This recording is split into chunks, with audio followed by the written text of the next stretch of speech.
Welcome to the Golden State Media Concepts, America's Still Beautiful podcast, a weekly news podcast covering all the top positive and uplifting news stories. Are you tired of the same old news? Are you sick of the seemingly endless political spin and negativity? We cover stories that will inspire, uplift, and remind you of the good in the world. Tune into the Golden State Media Concepts, America's Still Beautiful podcast to get all the great and positive news stories of today.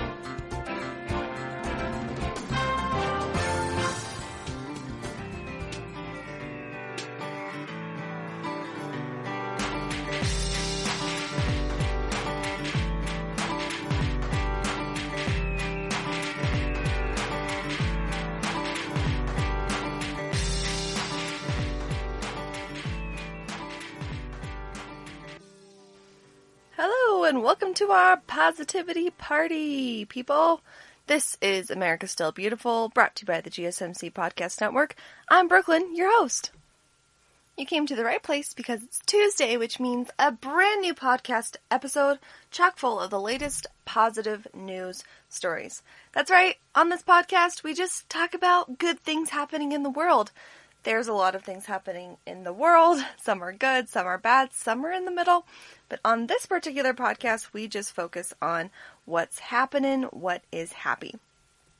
So the first thing that I want to talk about is absolutely essential, is our holidays. It's National Waffle Day. Oh, glorious. My 8th grade self is just absolutely dancing for joy, but also feeling very jealous that I didn't know about this holiday in 2008 when I was completely obsessed with waffles. My dear mother can attest to this random waffle obsession I gained. I don't know why I suddenly was obsessed with waffles, but just one day I came home and I was like, gotta have waffles for my snack after school. And then I think I had waffles after school every day for like 2 years. I don't know. It was weird. I kind of like was the waffle queen for a while. I don't like make particularly good waffles or anything, but I mean, waffles are fun, right? I definitely like them better than pancakes, but let us know what you think. But that's right. So this is actually yesterday's holiday. August 24th is National Waffle Day. Pass the syrup, or if you're me, you like a little bit of whipped cream and strawberries. I will welcome any occasion to indulge in this iconic international treat. There are so many varieties: Belgium, Hong Kong, stroop waffles, galettes. So many ways to enjoy, from adding classic toppings like butter and syrup, fruit and chocolate, to waffle sandwiches and hot dog buns. That's a good idea. A hot dog bun, like a waffle as a hot dog bun. I've never tried that before. Sorry, I just smacked the microphone in excitement for waffles. If you heard that, that's what that was. I have tried chicken and waffles.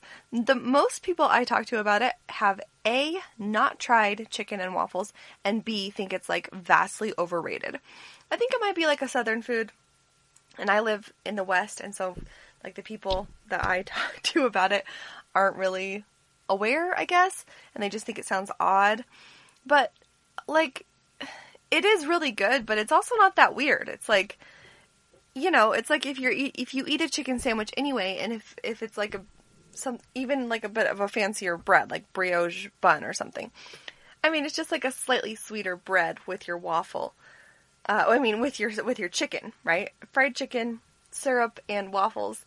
I mean, it doesn't sound gross or anything. It's actually really good. And waffle sandwiches, that sounds really good too. So waffles are fun because while the pancake just simply soaks up the syrup, the waffle traps it in its crispy little squares, and I think that's a lot of fun. I think it's time. I'm going to disclose one of my quarantine cooking discoveries that is waffle adjacent. So one day I was making a grilled cheese sandwich, as I do. That's another one of the foods I really enjoy. And I don't know what came over me. Probably genius, but I put my grilled cheese sandwich in the waffle iron because, well, it's just a cheese sandwich. I put it in the waffle iron to grill because I thought, let's just try it. Probably the cheese will go over everywhere, but we'll see. But I put mayo on the outside of my bread, which just, I think, creates a little bit of a nicer crispy texture when it's grilled up. rather than butter, but a mix of mayo and butter is good too.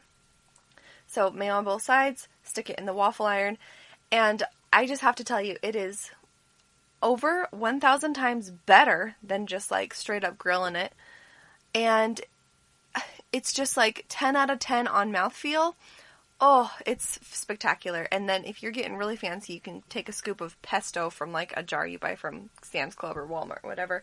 Slap some pesto on one side of the bread, put cheese on the other, and then all that's inside the sandwich. And if you kind of like break up your cheese slices and just kind of like overlap them a little bit, kind of like roof shingles, stick it in the waffle iron. Oh man, it's a delicious situation, and I've made it a few too many times over the year, but it's been a very happy discovery, and it's kind of my new favorite way to waffle. So try something new in the waffle iron that you think might be good, because let me tell you, it improves the texture 10x. Well, enough about Waffle Day, because it's in the past. Today, August 25th, Tuesday, is National Banana Split Day. Hey, banana splits are good. Just a classic dessert, right? Go bananas, because on August 25th, it's National Banana Split Day. Give your taste buds the thrill of delicious ice cream and luscious chocolate covering a fresh banana topped off with nuts, a cherry, and whipped cream. Totally classic, right? I feel like I never chose or ordered a banana split when I'm in an ice cream shop or when I was younger or anything. But this was kind of like the thing where teachers or youth groups I was in, they would use this as kind of a reward system. So you'd kind of earn your banana and then earn your ice cream, chocolate, cherry, whipped cream, nuts. But banana splits always turned me off because there were nuts on it. And I like nuts. I'm not allergic to any nuts. But just nuts in dessert, for 20 years, I couldn't get behind it. And now I'm slowly warming up to it, but still, it's I'm not totally convinced on all fronts. But a banana split is just classic and good, right? But I haven't had as many as maybe I should. I should get more experienced in the banana split. Maybe I'll go for it tonight. So surprisingly, the original banana split was not created in an ice cream parlor, but in a pharmacy in 1904. Banana splits were the brainchild of David Evans Strickler, a pharmacist's apprentice who enjoyed experimenting with new soda fountain sundaes in his free time. That's a cute hobby to have. They were so popular with the college crowd that students willingly paid 10 cents, which was double the price of a normal sundae. Can you imagine? I mean, I know with inflation it doesn't really... It's not like that was super inexpensive or anything, but 10 cents for an ice cream sundae, that'd be the day, right? If I go to the Sonic by my house, it's $6 for a banana split. Well, that's double the price of a normal sundae in 1904, and you can try a banana split today to remember why it's such a classic. Now, I found a little website that says there's a list of why they love Banana Split Day. A, it's the perfect shareable dessert. It's usually served with 3 scoops of ice cream, fudge, whipped cream, and a banana split in half. Add a cherry, this dessert would be the perfect family-style dessert. That's true. If you're, quarantining with someone already, maybe we're I don't know, maybe this year has destroyed shareable desserts, but, maybe don't stick your spoon in the same ice cream as somebody else, but that's true. That's a lot of ice cream. Not that I couldn't eat it by myself, but I probably should share it with somebody. Second reason is that you have so many choices. You choose your ice cream flavors and toppings, drizzle different chocolates on top, slice your bananas in different ways. This dessert offers endless flavor combos so you can adapt banana splits to your own unique taste. Hey, that's a good point. I really like chocolate and banana together. It's starting to make sense, and it's starting to tempt me for sure. The last reason is that this is an old school dessert. For decades, banana splits have been a family favorite in ice cream parlors and soda fountains across America. Maybe it's because banana splits rekindle that childhood nostalgia, helping us find the joy in simple old-fashioned things like ice cream, fudge, and bananas. So, I don't know when they started having this holiday, but I'm glad that they do, because I totally forgot about banana splits, and now I'm like definitely gonna have one tonight. I think it sounds really good. What is your favorite ice cream dessert? I think banana splits are really good. There's a member of my family who just adores banana splits, and I don't know, like, I don't think to order them, but it's sounding really good right now, so I think that would be really fun. All right, well, since it's such a happy day already with delicious desserts, let's jump right into some happy news stories. This comes from Tennessee, where a Taco Bell employee saves a man's life after he passes out in the drive-thru.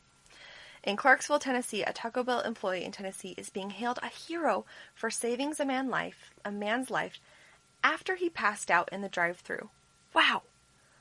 I mean, I knew going to Taco Bell was a good idea, but I didn't think people were going to get their lives saved. So Sonia Frazier, the night shift manager at Taco Bell restaurant in Clarksville, doesn't usually work during the day. But on August 12th, in a fortunate turn of events, she happened to be on duty when she and two coworkers noticed a car driving in the wrong direction. She says, "We saw the driver was slumped over the wheel, so we ran to him and pulled him out of the car. I checked for a pulse and found that it was vague. I also couldn't find it at first. My coworker called 911, but I noticed that his fingertips, ears, and lips were all blue. Goodness, really scary, but brave and amazing of them to jump right into action. Glad the car was unlocked." So Frazier immediately flipped him over and began performing CPR while talking to the man and telling him everything was going to be okay. After approximately 11 minutes of CPR, first responders arrived at the scene and took over. She said, "I saw him grab one of their arms when they were lifting him up in the stretcher, and that was when I knew he would be okay. I don't look at myself as a hero. This is what I was supposed to do. It doesn't matter who he was or what skin color he had. I knew I was there to save his life, but it really was overwhelming emotionally. I just cried." Wow. I mean, can you imagine you're at work at Taco Bell and then you save a life that day? That's really incredible. The Clarksville Taco Bell general manager, Marquita Johnson, told CNN that she was in tears when she found out what happened. She was not surprised that Frazier immediately stepped in when she realized the man was in danger.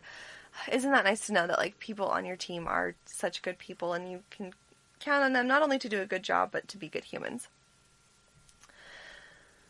So it turns out that this was just a really exciting and happy twist of fate, a miracle. So the Frazier, the woman who saved this guy's life, has 2 children, and she was a home healthcare worker for more than 6 years before joining at Taco Bell, where she's been employed for 13 years. So she says, "I've been really scared about COVID-19. My pre-existing condition can be deadly. But that never crossed my mind. It really didn't. All that mattered to me was saving that man's life. I wasn't going to leave him." Wow, so really put herself in danger there to save this guy's life. That is so happy. So after the incident, since she knew this guy's name from his license, she found him on Facebook and sent him a message to make sure that he was okay. She said, "I was never going to forget his face or his name. I sent him a message telling him who I am, and he responded thanking me for saving his life and asking me how he could repay me. I told him knowing he was okay was enough repayment for me." The man who told Frazier that he wanted to stay anonymous promised her that he would someday meet again in person. The Taco Bell spokesperson said, "We are incredibly proud to hear of the heroism and courage displayed by these team members to save a customer's life in Clarksville, Tennessee. Frazier hopes her story will encourage everyone to take a first aid class and learn CPR in case a loved one or a stranger needs help." Yes, wow, and this picture of her is just beaming. She's very beautiful, and her kids are cute too.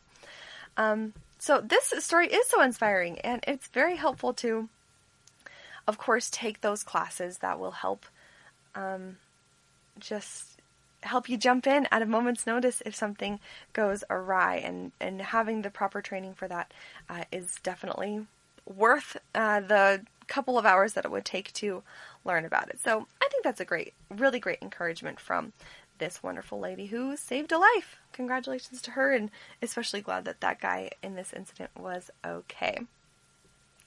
All right, it's time for a little break, but more good news is coming your way. Next up, a city in Italy is reviving a vintage way to safely deliver drinks, and later we'll learn about an 11-year-old who built her own house. All this and more after the break.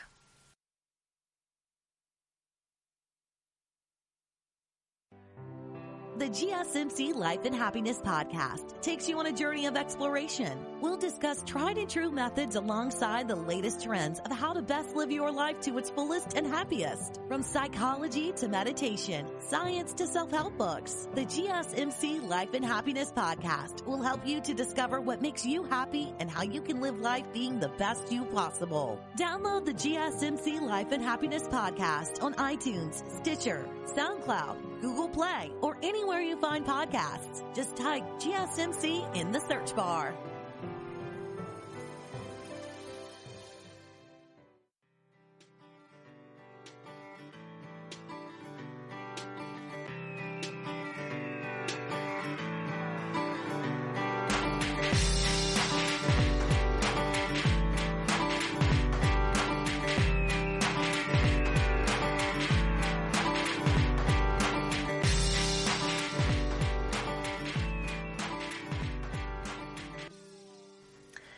And welcome back to America's Still Beautiful. Alright, I won't sing anymore, I promise, but this is the podcast brought to you by the GSMC Podcast Network. You're listening to it. I'm so glad. Let's hear about some more amazing news. So kind of jumping off the theme of that last story, I read about a visiting doctor who rescued a drowning boy at a hotel.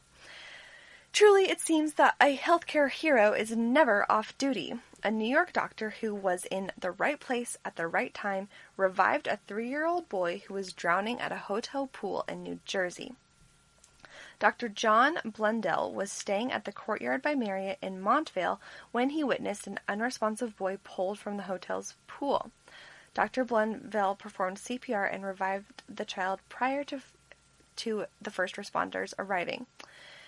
This report was given by the Montvale Police Chief Joseph Sanfilippo.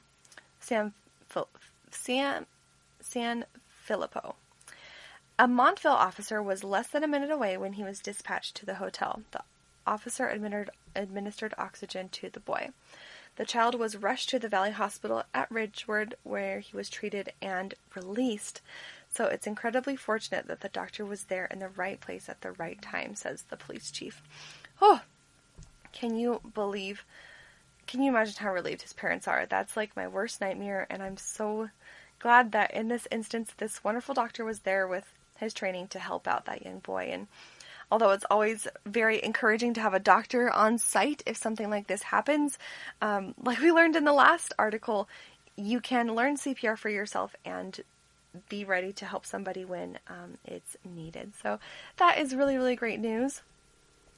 Now, next up, we have a story that's very inspiring from the Hanes brand. You know Hanes.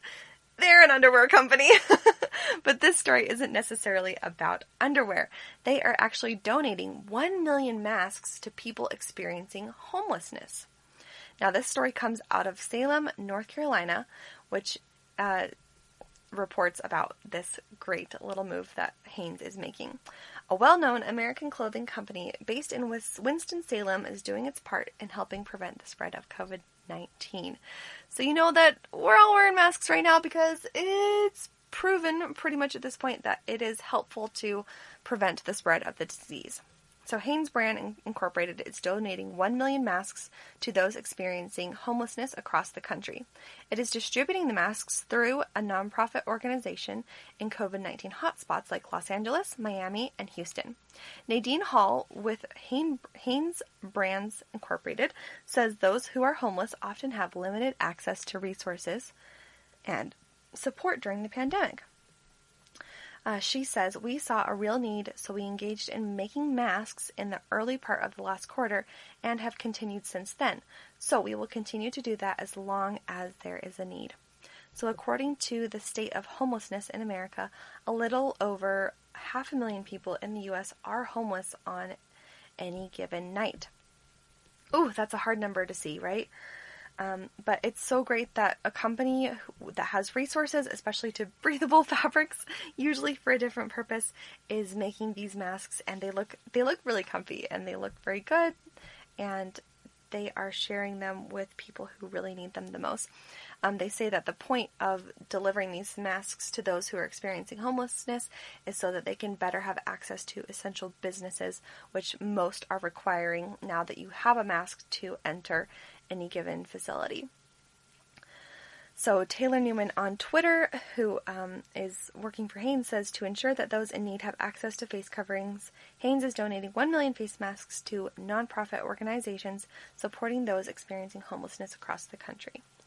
Oh, so that is fabulous. This report is courtesy of Spectrum News. Oh, so that's really great news. And I know a lot of people that we've heard about on this podcast and just over the past year, I think on Instagram and everywhere else, many people have stepped up to make masks, either to donate or to sell for a small fee. And whether somebody's really in need of one, I think that now they can find one. And also, like, now that masks are much more mainstream, they so quickly became mainstream, I think they're kind of the accessory of 2020, right? I have recently gotten and made a few masks that are like different colors and patterns because now I try to match them to my outfits. It's just like another accessory like shoes or like a belt or something. I try to get all matchy-matchy with my masks. So that's really fun, and it's kind of a new fashion thing I never really expected to have happen, right? Well, let's fly over to Italy. I wish we could all go to Italy right now. Somewhere I would like to visit, especially for the food.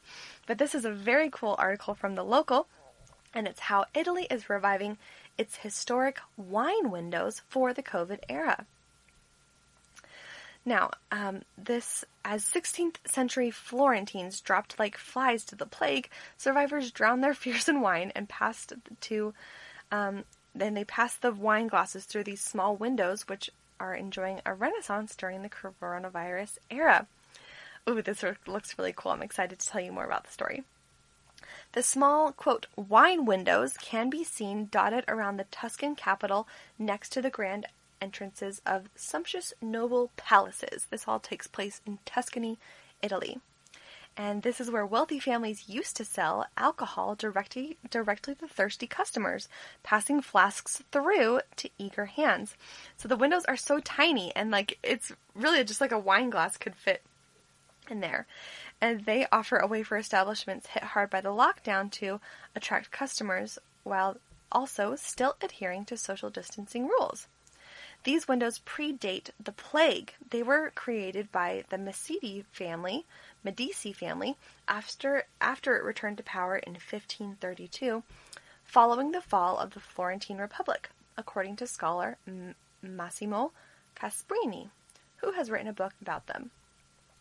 The famed political dynasty wanted to promote agriculture, so it encouraged large Florentine landowners to invest in olive groves and vineyards, while giving them tax breaks to sell their production directly in town. Now, the landowners were only allowed to sell the wine that they had produced themselves, and only about 1.4 liters at a time. But, it got rid of the middleman. Now, Casprini said common people could buy wine at a more reasonable price than from the shopkeepers. That could translate into big savings, for at the time, wine consumption was enormous. Now, it also has another unexpected benefit: social distancing. Casprini says that the window was closed with a wooden panel. The customer would knock with a knocker, and the wine merchant inside would take the empty bottle and fill it. That meant no direct contact between humans and no exchanging of air molecules. And to date, 267 windows have been rediscovered in Tuscany, with 149 of them in the center of Florence. And, Casprini says, there are many, many more. Apparently, almost every single landowner had one. Others have been walled up, but it can still be spotted by their distinctive frames in gray sandstone or stone dug from quarries in the nearby picturesque town of Faisal. The pictures of these are really, really cool. They're just little tiny arched windows with little doors that open. It's very, very cute, but very Instagrammable, and truly very historical indeed. So over the centuries, some lucky drinkers will have struck red gold. One French guide to Florence from 1982 points out to readers that toward a window serving vintage wine from the world-famous estate. It's an association called Les Bouchettes del Vino. Yeah, I don't speak French, but that now catalogs the windows, placing plaques below each one to tell a little bit about it. Those left are used as everything from quirky hatches in bars and cafes to shop displays and even Catholic shrines. But now, during this little pandemic that we're going through, the New York Post lets us know that they're reviving these windows so that they can kind of revive the tradition and also get people drinks during the social distancing time that we're going through, which is, luckily not as horrific, but similar feelings that we're having from the plague. So, people are now opening these little windows, especially in shops, the people that still have them, to provide coffee and snacks for people that are ordering them and delivering them through the windows. So these are really cute pictures. You should check them out if you're interested. Okay, we have some very exciting scientific news going on right here I want to tell you about. It's about some breakthrough research about type 2 diabetes. Now, a gatekeeper against insulin resistance in the brain has been discovered. Now, in a new study from Germany, they have discovered that the brain plays a major role in controlling our blood glucose levels. In type 2 diabetes, this glucose metabolism brain control is often dysfunctional. That's what causes the issue with processing sugars and carbohydrates. A group of scientists has now shown that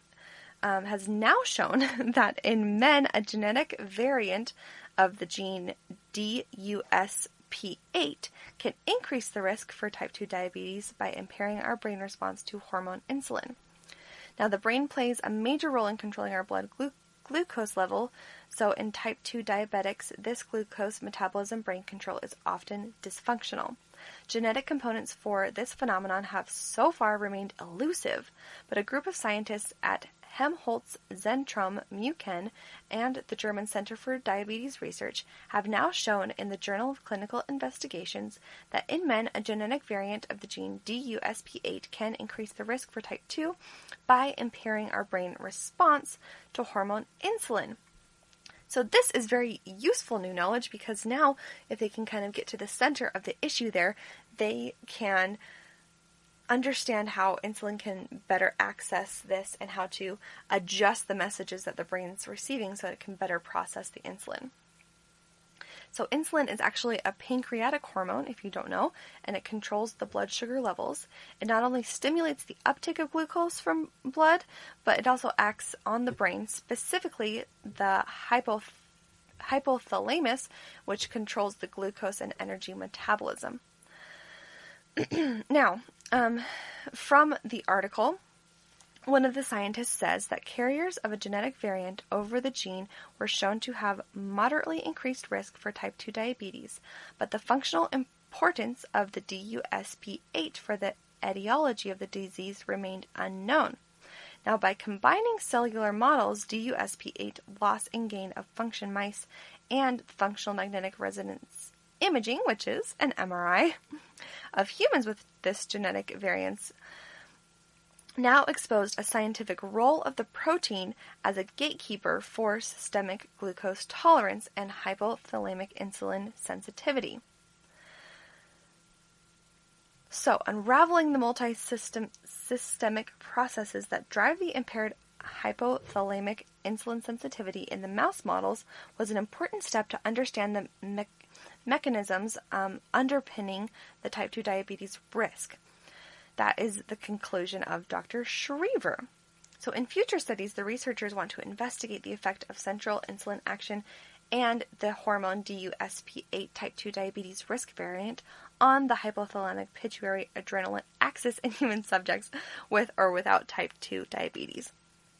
So basically, this story is explaining how now that they know that that hormone is kind of a gatekeeper, at least in men that they have studied, that they will now be able to continue their studies about that hormone, and hopefully that will increase research done for medicines that can either turn off that response or do something to counter it so the insulin can be more easily processed. And of course, we just love research that furthers the help of humans in any way, right? All right, well, next up is this amazing girl who has bought and built her own tiny home. And still to come, a new study shows how 2020 is actually making us as humans happy. Catch you right after this snack break.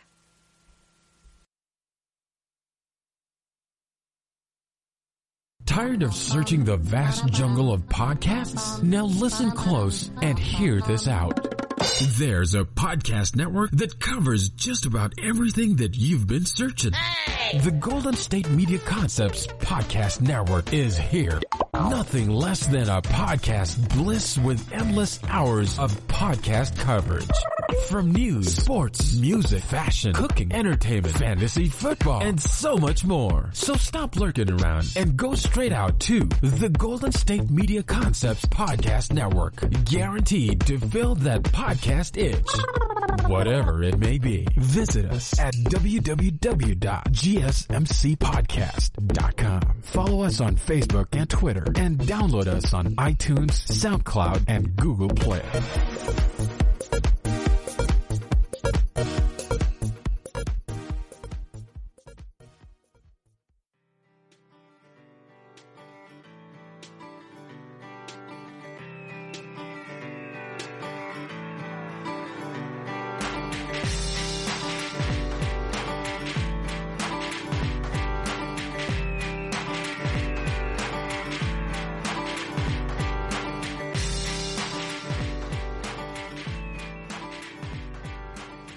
Welcome to How to Cook That. I'm Ann Reardon, and today we're going to be making a delicious chocolate cake. Oh, sorry. I thought I was my favorite YouTuber for a second there. But actually, I'm Brooklyn, and welcome back to the GSMC America Still Beautiful podcast. We're so glad we're here, and I'm so grateful you put up with my silliness. We have some wonderfully inspiring stories for our third segment today, and it starts with an American girl who has turned this Virginia hero into a doll. And it's a really happy story. More on our amazing healthcare heroes. And this is one that you really should head on to the website to look at the photos. The doll and the person we're going to talk about, they look just alike, and it's very, very sweet. So EMT paramedics have always been the frontline heroes every day, before the pandemic hit neighborhoods across the world, and especially right now. Aren't we grateful for them? So this Virginia ambulance worker now has an American Girl doll made in her image to prove it.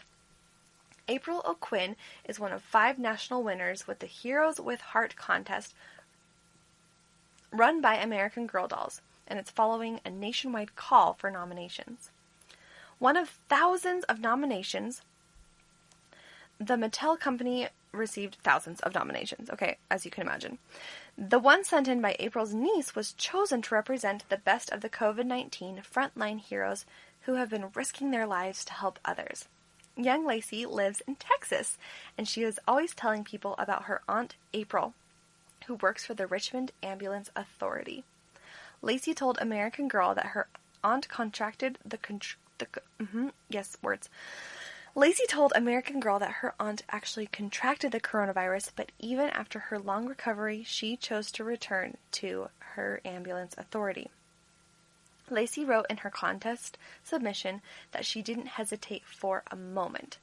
April got a phone call last month from Lacey with the exciting news, and this set of American Girl dolls is so cute. So we have, first of all, we have April, the amazing ambulance authoritarian, and she's got like this same little bandana and uniform that she's wearing.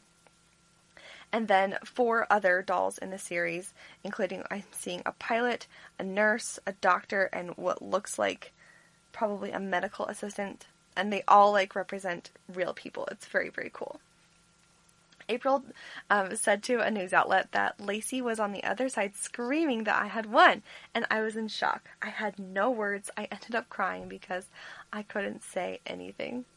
She got to watch a video via chat as the girl opened up her new doll after it came in the mail. Oh, it's so cute. And the likeness is pretty remarkable. April says the stars and brightness in her face and eyes were amazing.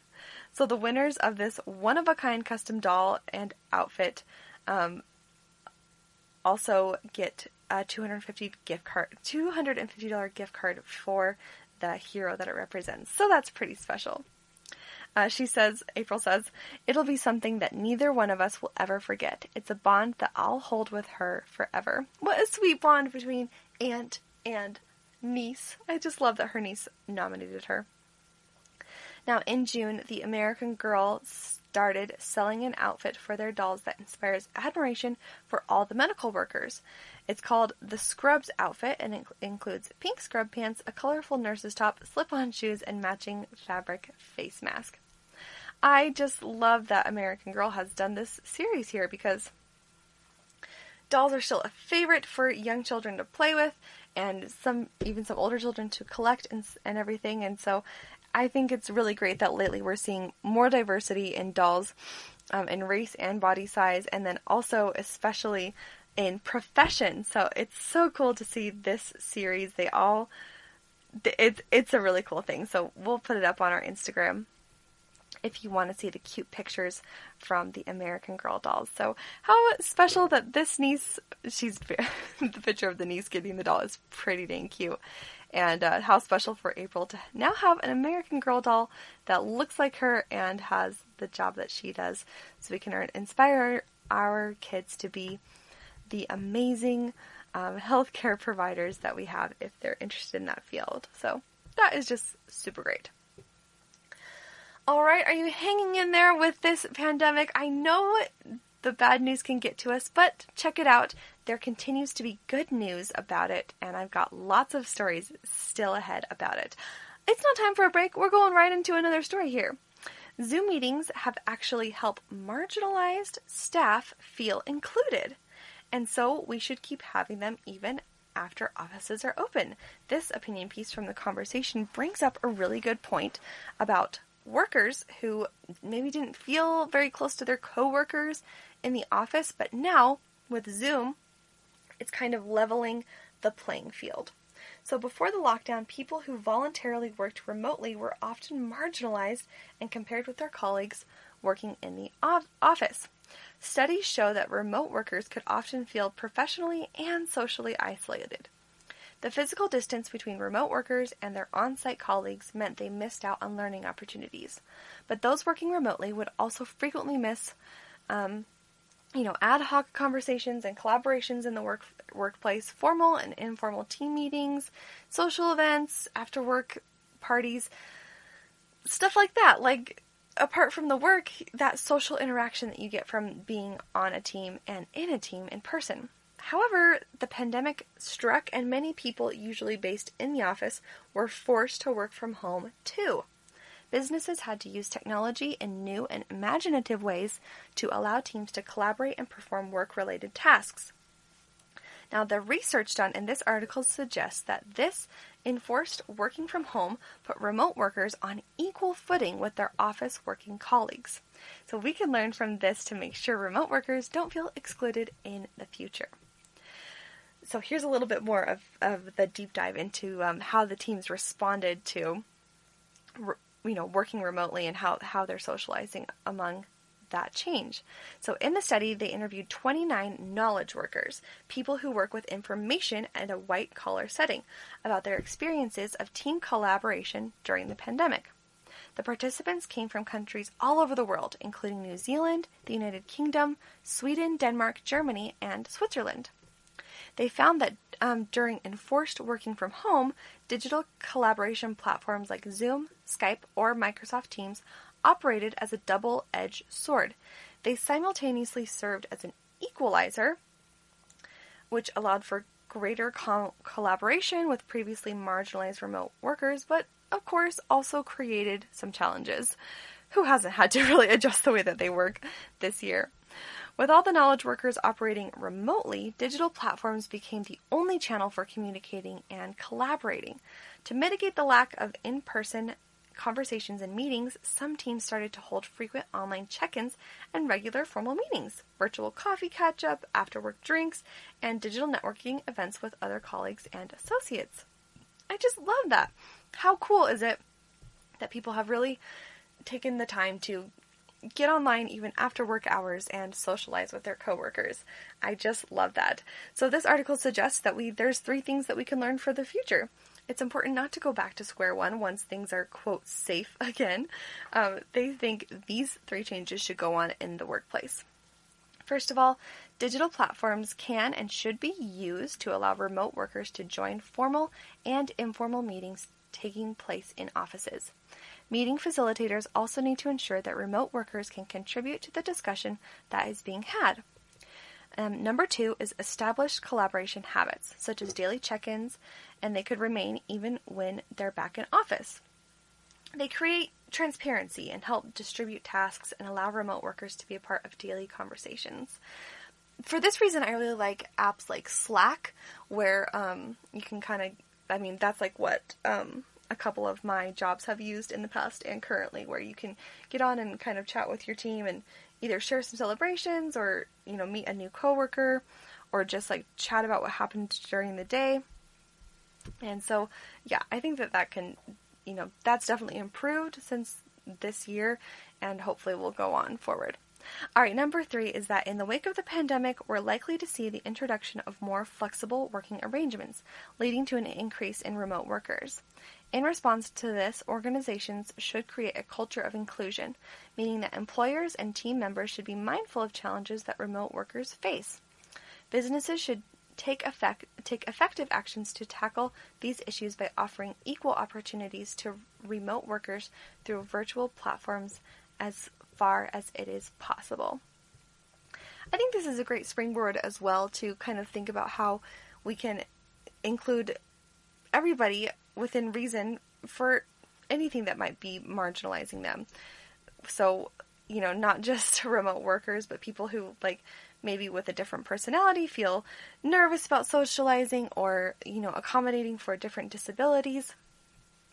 I think that this year has really made us take a step back, and hopefully we can look at our fellow humans as humans and not anybody with labels or anything like that, but just kind of be on each other's team and work to be friends in an impactful way. So I'm glad that study was conducted, and I think that's some really interesting information. Now, speaking of working from home, this 11-year-old girl has transformed a junky RV into her very own tiny home for only $800. Have you seen that show? It's on Netflix, Tiny House Nation. It's kind of addicting, and it's just crazy to see because I feel like, at least in the United States, we kind of have a culture of bigger is better, and so with this minimalism movement going on the past few years, the Tiny House Nation has really blown up and been totally amazing. Now, most similar activities are canceled this year. Many kids have been struggling to find ways to keep busy, but one upstate girl in New York used that downtime to complete a unique project building a tiny house. The New York Post gives us all the details. Lauren Nelson, 11 years old, spent the last 2 months turning a rundown camper into a diminutive domicile after drawing inspiration from an American Girl doll magazine. Circling right back to the American Girl dolls here. So her mother, Amy, said she showed us a $650 little Volkswagen bus that they sell. My husband was like, that's ridiculous. You could buy your own camper for that price. So that's like a typical dad move, right? Seeing something that's like name brand and fancy and being like, whatever, like I could build that. But the preteen decided to give it a go. She started saving some money while keeping an eye out for a camper that she could buy near her hometown of Attica, New York, which was located 35 miles east of Buffalo. An opportunity struck when a neighbor put a for sale sign in their RV. She squealed all the way home, what her mother said. The young girl approached her neighbor, who said they were selling the 20-foot-long beat-up camper for $500. Lauren had managed to save up $400 after selling items at garage sales and taking the funds she would have used to go to her summer camp. The mom says that Lauren really does have an envelope where she just saves money, and it's just a little bit here and there from things, $5 at Easter or tooth fairy money, and it just added up. Pretty disciplined little girl to save all her money just like that. Lauren negotiated with the neighbor and struck a deal. She said, "It wasn't very hard. He said $500. I said $400 because that was the money I had in my bank account. And he said, sold." I find it very difficult to believe that you would have a hard time saying no to a girl that is buying a camper all by herself. I think that's awesome of that neighbor to help out and play along. So with the camper in her possession, it was time for the renovation to begin. But given its condition, the first step was to clean it. And she said that it really was a process, and they even brought home a family of mice. So despite the mess, Lauren was motivated because she really wanted a place to hang out and just call her own. So she was inspired by things that she saw online, and she prettied it all up. And incredibly, the entire renovation only cost $400, as Lauren researched on Pinterest for frugal design ideas. So the pictures are totally incredible of this girl that she has completed her own tiny house. So upon completion, the design-savvy youngster dubbed her new hangout Camp Haig, which refers to the Scandinavian concept of coziness. She now spends the majority of her week in the camper, which is parked on the family's lawn. She now says that she's a part of the tiny home nation. And she shared pictures of before and after in the trailer, and it really is impressive. Lauren says, "I love the kitchen the most. It's so beautiful, light, and airy. I can just sit in it and feel very relaxed. Once we get the solar panels up, we can actually get it up and running. That's what I'm saving for next. I love cooking, especially lasagna." Oh, Lauren, I love lasagna too, and I'm inspired by your tiny house. It's very cute. We'll have to throw some pictures up on our Instagram. Okay, one more break is coming up here, and afterwards we have some breaking news on Broadway, plus a study about those simple joys of life. Stay tuned.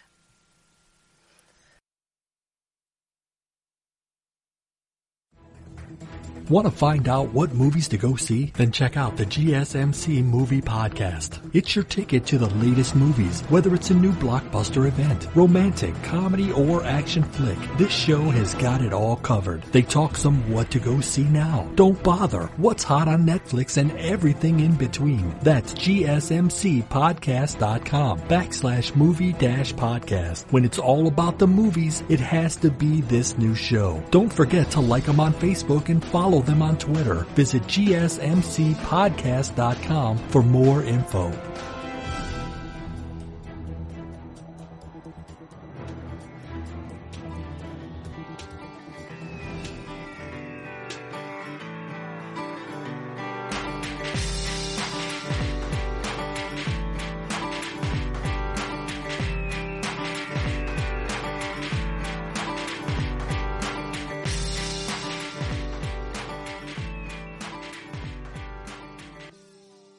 Hey, welcome back to America's Still Beautiful.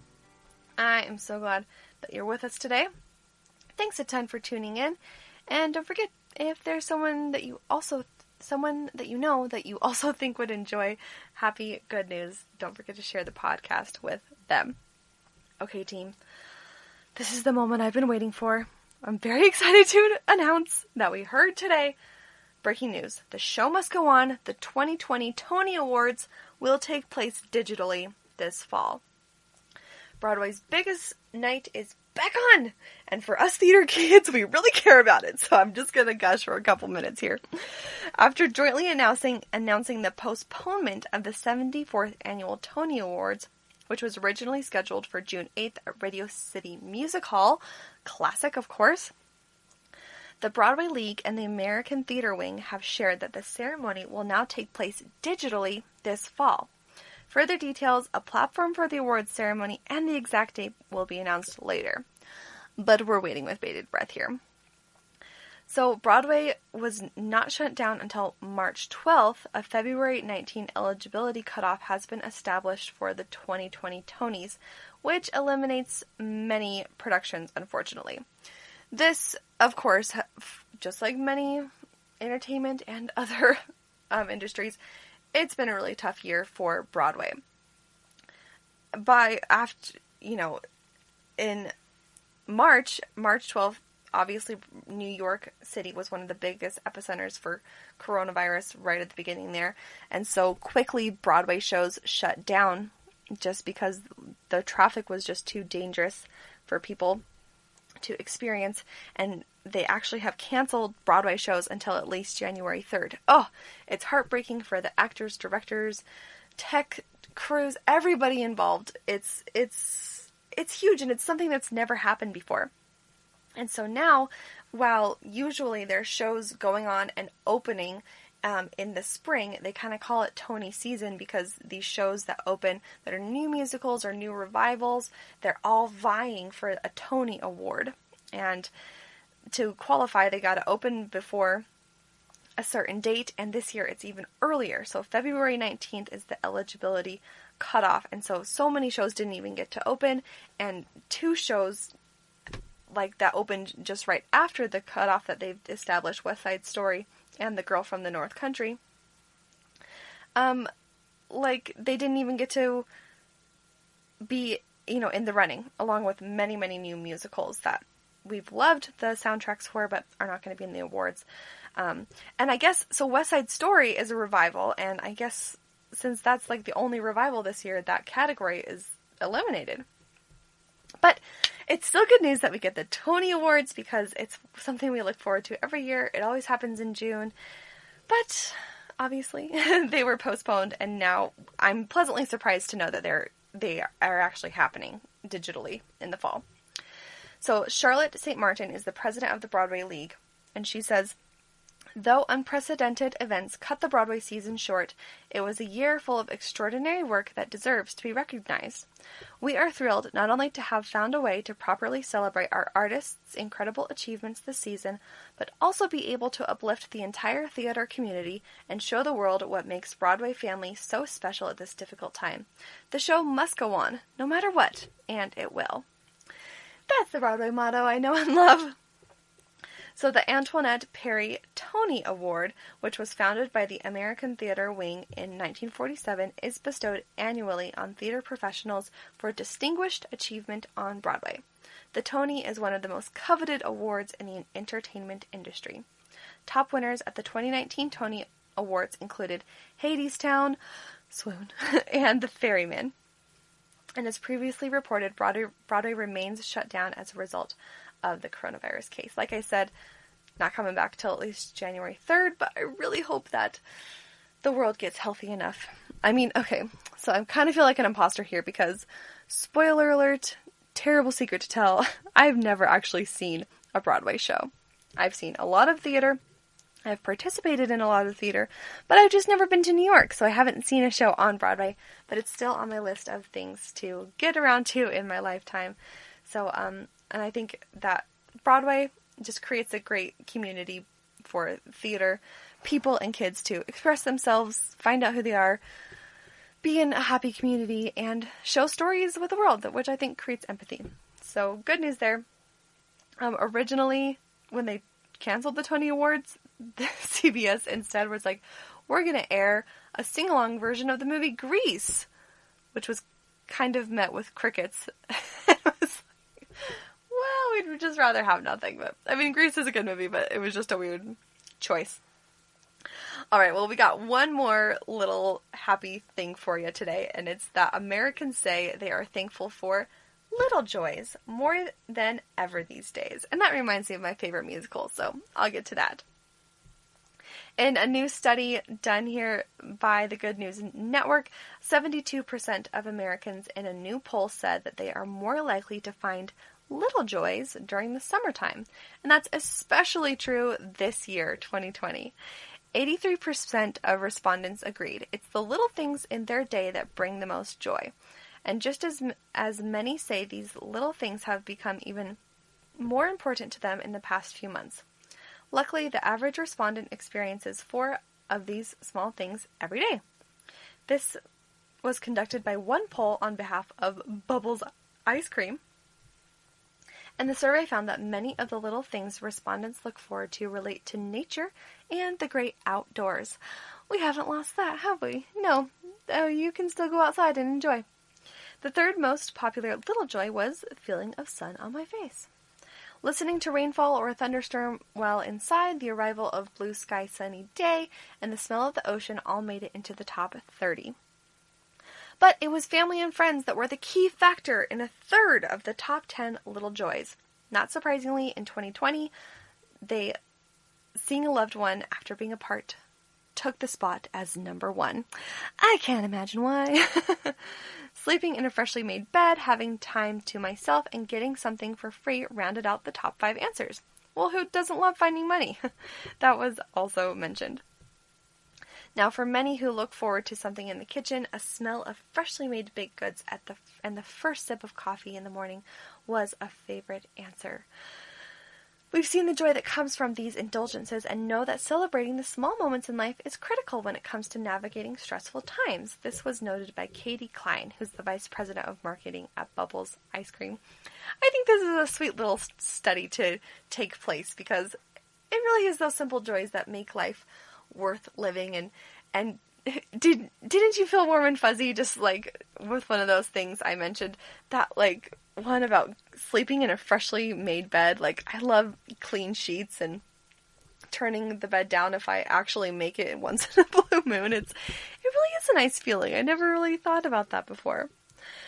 Oh, that's wonderful. All right, so the top 10 little joys that America responded with is number 10, receiving an "I've been thinking about you" type of text. Number 9, that clean feeling after a shower. Number 8, the first sip of coffee in the morning. Number 7, finding money I didn't know I had. Oh yeah, cha-ching. I did that one time when I was like 15. I opened my Harry Potter book and there was like $60 in there or something, I guess. When I was like 9, I thought, this is where I'm going to keep my big money. This is where it belongs. All right, number 6 is hugging a loved one. Number 5 is having time to myself.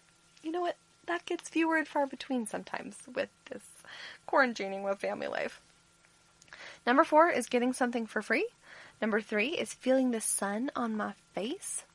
Number 2 is sleeping in a freshly made bed. And number 1, top 10 little joy, is seeing a loved one after being apart for a while. Now, what are your favorite little joys? What sunshine, and would you agree with these in your top 10? Let us know over on Instagram what things are your favorites. You can find us on Instagram at GSMC_America. We would love to chat with you there. So let us know what your little simple joy thing is. Now, this story reminded me, since we've talked about the Broadway Tony Awards and we're talking about little joys, it's reminding me of a song from my favorite musical. It's called Pippin. And there's a song sung by the leading player, Patina Miller, plays her in the revival. And it's called Simple Joys. It's a story about Pippin, the prince. He is the fictional prince son of King Charlemagne. And he kind of goes on this journey of self-discovery, thinking that he needs big, grand, incredible life and importance and job. And through his journey, he kind of comes to find that it's the simple joys, and it's close family relationships, it's caring for others, and it's loving and being grateful for what you have that really makes a rich, full life. And people try to tell him this along the way, including in this song called Simple Joys. And she says, he ran from all the deeds he'd done. Oh, see, I'm not going to sing for you. You're welcome. He ran from all the deeds he's done. He ran from things he'd just begun. He ran from himself, which was mighty far to run, out into the country where he played as a boy. He knew he had to find him some simple joys. He wanted some place warm and green. We all could use a change of scene. wouldn't you? And then it goes on. Let me get you to my favorite part here. She says, the simple joys have a simple voice. It says, time is a living prize. I love that line because really the time that we have in each given day to work through a challenge or to enjoy time with family or to do the job that we love or work really hard so we can get to a better place, that time really is the gift that we have in this universe. So it really is special. And so I know it's really difficult, but hang in there and don't forget that you have the choice to be happy. When you realize that you're the one that has that power to react to situations in ways that can keep your mind in a happy place, in a peaceful place, suddenly you have so much more power and you can be a lot happier just because you choose to be. So hang in there. Thanks so much for listening to the GSMC America Still Beautiful podcast today. We're grateful that you were with us. Please subscribe to the show and find us on social media and be kind to others because you are worth it.